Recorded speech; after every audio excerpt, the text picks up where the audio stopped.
Welcome back, you guys. A little bit of a different video today, but today I will be reviewing Samdoesarts art book, and I just got this in the mail a couple days ago, and it took about a year for it to actually get delivered, but I will say it was very much well worth the wait. Now, it took me about an hour to read through the entire book. It was pretty easy because there's a lot of pictures, so it wasn't like it took a extremely long time to look through every page. It does come with 215 pages, but like I said, there's a lot of pictures, a lot of Sam's artwork within the pages, so it's easy to go through it quickly. But obviously, this is one of those books where you don't just read it once and you're done. It's a book that you want to go back to and read certain sections again and even take notes on the things that you as an artist want to work on. Now, I'm not going to cover every single thing about the book, but I do want to give a brief overview of what it has to offer. So in case you're thinking about buying it, maybe this will help you make that decision. Now, towards the beginning of the book, you do get a lot of images of Sam's artwork that you've probably seen online on his page if you're following his Instagram. And the thing I do want to point out about having printed out pictures of his art to be able to see it, it's a lot better to look at, and you're able to actually see each brush stroke, and you're able to catch on to the details a lot easier versus if you were just looking at the image on your screen on your phone, because it's very easy to miss those small details, and it's just a lot easier to be able to see everything once the image is bigger. And especially on paper too, it's a lot easier to look at things on paper versus just on your phone. But yeah, this is obviously some more of his artwork. It does continue for a few pages, so we'll go ahead and get right into the actual beginning of the book. So one of the first chapters you'll come across with is Sam kind of talking about him starting off as an artist when he was like about 4 years old, and you get to see his journey of like what he used to work on when he was younger, and then as he progressed, obviously his paintings and drawings got more and more advanced. So it does go in detail about the things he was working on, the art schools he was attending, and his sketches. The beginning part of this book just really shows us how long Sam's actually been doing art. And like even his oldest sketches excel in clarity and have interesting concepts. Like these are honestly super cool.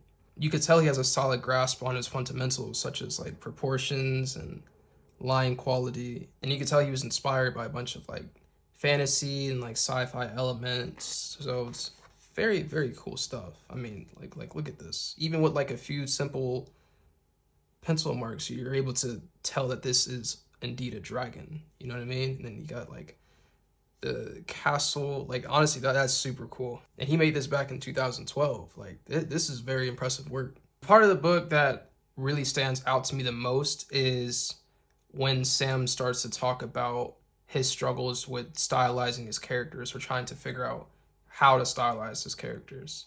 Obviously, today he has a very specific style that even if you are just randomly scrolling online, you see a piece of his artwork, you could easily tell that it's his. But it wasn't like he just picked up a pencil one day and decided that this is his style. It took a lot of trial and error. And Sam describes how when he was younger, he drew a lot of realism because of the art classes he was taking in school.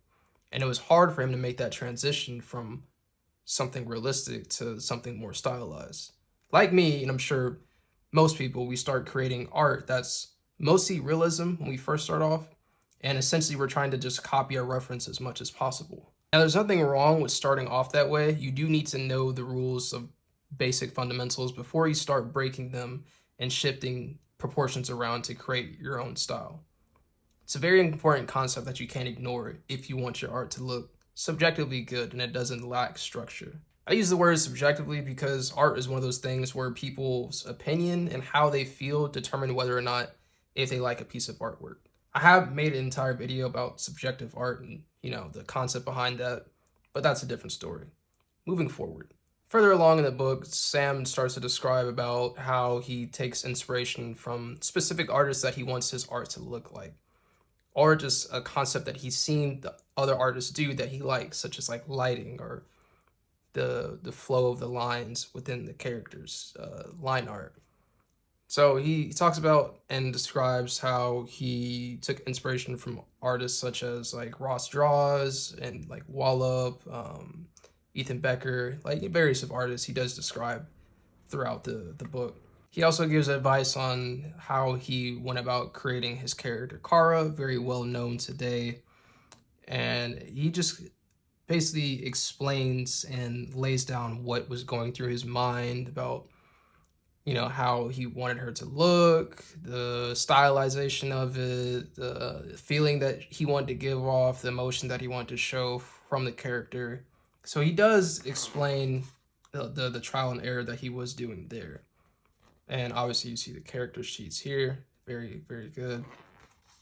Sam even emphasizes how he doesn't want any, like, when he's just starting off making the character, he doesn't want anything like super flashy or like super complex rendering when he's just starting off creating the character, because when you're creating a character, you have to remember, if this is your OC, you have to be able to recreate and draw it multiple times. So the more complex that your OC is, just know you're going to be spending that much more time having to recreate it, the OC, and like, you know, environment with the background, or, you know, an environment where they're talking to another character in the painting or something like that.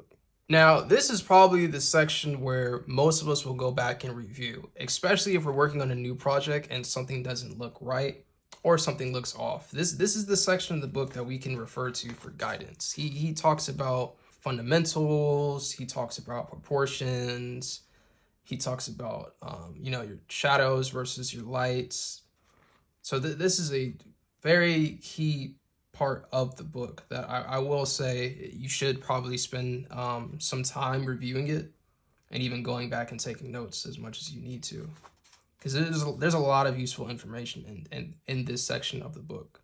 Like I said earlier, this is just a quick overview of Sam's book. It would take a very long time for me to cover everything, and I want to allow you to do that in your own time. The bulk of this book does have a lot of his artwork. There's a couple galleries within the book, and you can really see, like I said earlier, the details that you normally wouldn't be able to see on your phone unless you were zooming in a lot. But even then, having a printed sheet of paper, it just makes it so much easier to see. So that's where the benefit of having the art book like this can really benefit you, because now you're able to actually see a little bit better on what he was thinking, what he was going for. So I hope you guys enjoyed this video. That's pretty much all I really want to show. I don't want to spoil too much of the book, but like I said, hopefully this gives you a bit of an idea, or you can kind of gauge whether or not you want to purchase an art book or not, especially like Sam's.